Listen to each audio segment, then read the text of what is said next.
মই আগন্তুক পঞ্চায়ত নিৰ্বাচনৰ বাবে হাছৰা পঞ্চায়তৰ পৰা 10 নং ৱাৰ্ডৰ ৰংপুৰ জিলা পৰিষদৰ এগৰাকী সদস্য হিচাপে মনোনয়ন পত্ৰ দাখিল কৰিছোঁ আৰু আমি আশা কৰিম শিৱসাগৰ জিলাত এটা নতুন দিগন্তৰ সূচনা হ'ব আৰু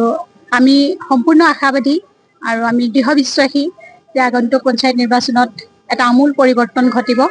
আৰু সকলোখিনি ৰাইজৰ চিন্তা চেতনা আৰু তেওঁলোকৰ সিদ্ধান্তৰ ওপৰত নিৰ্ভৰ কৰিব। ধন্যবাদ।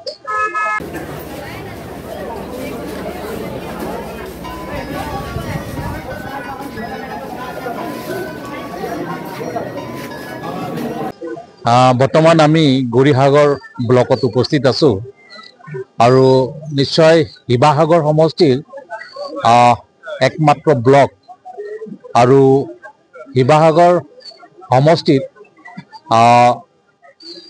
270টা ৱাৰ্ড আছে আৰু এই ৱাৰ্ডৰ প্ৰাৰ্থীসকলে ইয়াত আজি মনোনয়ন পত্ৰ ইতিমধ্যে দাখিল কৰিছে আৰু আমাৰ পাৰ্টিৰ ছাপোৰ্টাৰবিলাক ইয়াত উপস্থিত হৈছে। ঠিক তেনেকৈ আমি আহিছোঁ চাবলৈ।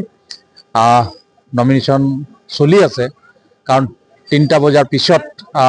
যিসকল ইয়াত আহিছে তেওঁলোকক কুপন দিয়া হৈছে, হয়তো ৰাতি 7-8টামান বাজিব নমিনেশ্যন লওঁতে আৰু সেইকাৰণে আমি উপস্থিত আছোঁ আৰু নিশ্চয় আমি ভাবোঁ যিকোনো দলৰ কোনো প্ৰাৰ্থীয়ে যাতে নমিনেশ্যনৰ পৰা বঞ্চিত নহয় তাৰ কাৰণে চাবলৈ আহিছিলোঁ আৰু নিশ্চয় এই কথাখিনি আমাৰ ব্লকৰ বিডিঅ'ক এই কথাখিনি কৈ যাম আৰু নিশ্চয় আমি এটা ৰাজনৈতিক দলত আছোঁ ভাৰতীয় জনতা পাৰ্টি। আমাৰ 270টা ইতিমধ্যে আমাৰ প্ৰাৰ্থী ইতিমধ্যে আমি দিছোঁ আৰু বিশ্বাস আছে যে শিৱসাগৰবাসী যথেষ্ট সচেতন ব্যক্তিসকল এই সমষ্টিত বাস কৰে আৰু আমাৰ দিল্লীত আমাৰ চৰকাৰ চলি আছে আৰু অসমতো আমাৰ চৰকাৰ চলি আছে আৰু সেইকাৰণে ডাবল ইঞ্জিনৰ চৰকাৰ চলাৰ বাবে আমি বিশ্বাস আছে যে শিৱসাগৰবাসী ৰাইজে